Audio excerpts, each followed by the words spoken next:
Mic है, mic आप सबका स्वागत है।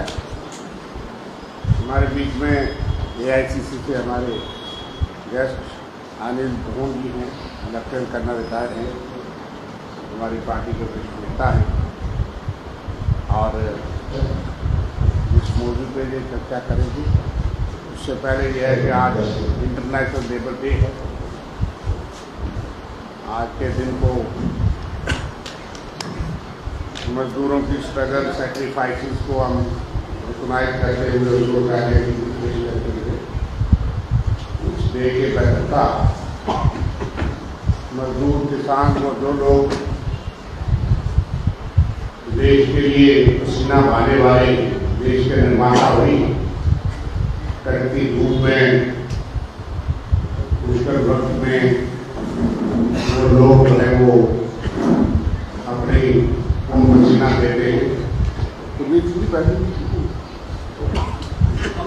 तो इसलिए उनकी कुर्बानियाँ देश के निर्माण में और विजन में बहुत बड़ी है।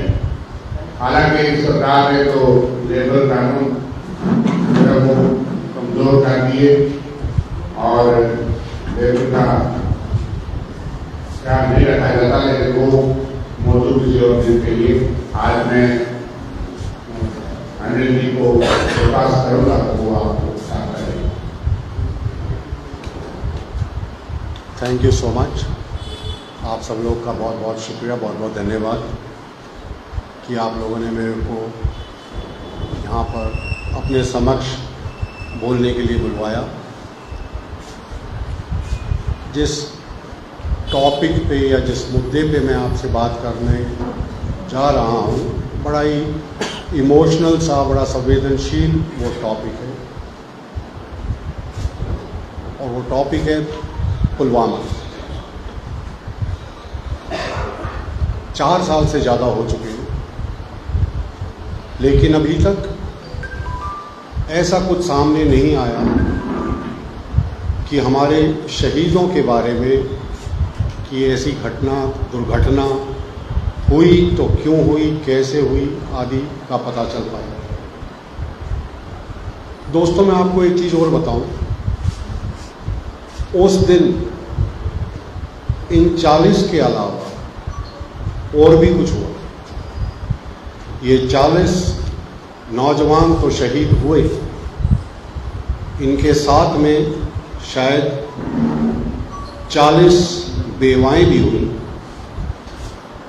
इनके साथ में शायद 40 पेरेंट्स के बुढ़ापे की लाठी भी चली गई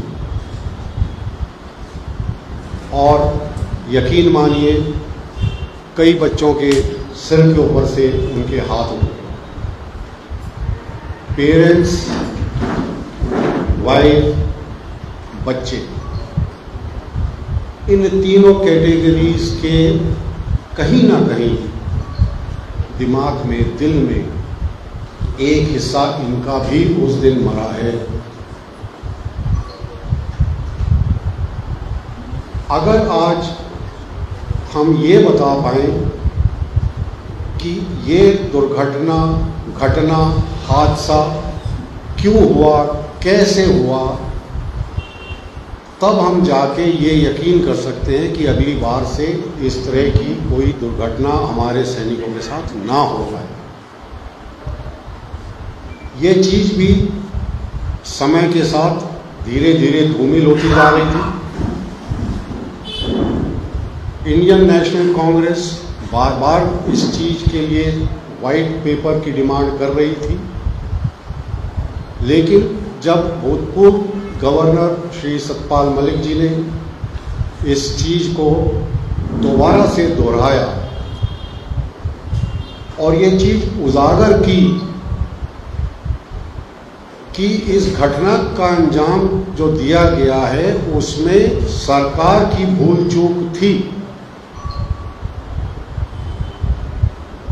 तो ये चीज़ और मायने रखती है कि सत्यपाल मलिक साहब विपक्ष के नहीं हैं, वो पक्ष के थे, वो आज भी पक्ष के हैं।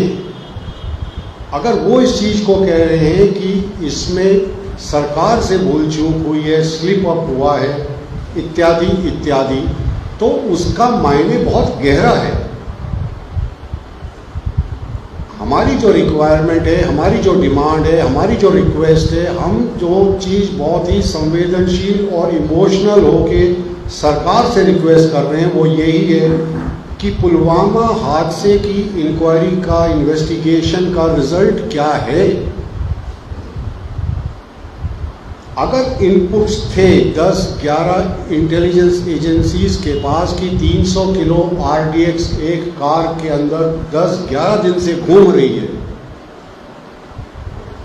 दोस्तों मैं आपको बताऊं, अगर एक या दो इंटेलिजेंस एजेंसीज के माध्यम से खबर आती है तो आप ये मान सकते हो कि शायद ये कोई फेक इंटेलिजेंस रिपोर्ट है, क्योंकि बाकी माध्यम से नहीं आई। लेकिन जब आपके पास 8, 10, 11 एजेंसीज, डिफरेंट एजेंसीज से आती हैं, तो ये चीज़ पुख्ता हो जाती है कि ये कोरोबरेटेड है, ये कंफर्म्ड खबर है, बिकॉज सोर्स एक नहीं है।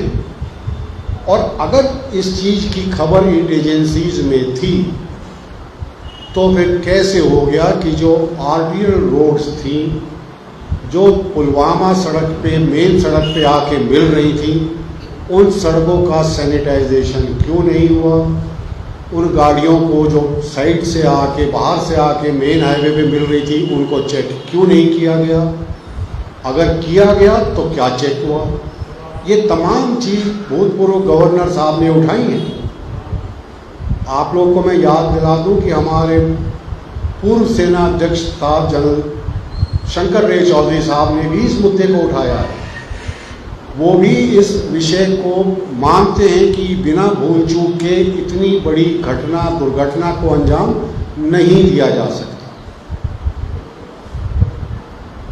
तो मैं अपने इस मंच से, अपने माध्यम से, एआईसीसी के माध्यम से मैं ये रिक्वेस्ट सरकार से करना चाहूँगा कि पुलवामा हमले में इन्वेस्टिगेशन का क्या हुआ, उस इन्वेस्टिगेशन से, उस खोज से क्या निकला, और अगर कुछ निकला है तो क्या अब जो सुरक्षा बल उधर हैं, क्या उनको अपनी अपनी एसओपीज को अमेंड करने को, अपडेट करने के लिए क्या उन्होंने ऑर्डर पास किए हैं, ताकि इस तरह के हादसे भविष्य में हमारे साथ, हमारे वीरों के साथ, हमारे सैनिकों के साथ, हमारे जो सिविलियन भाई बंधु जो सड़क पे चलते हैं उनके साथ ये ना हो पाए। Thank you so much.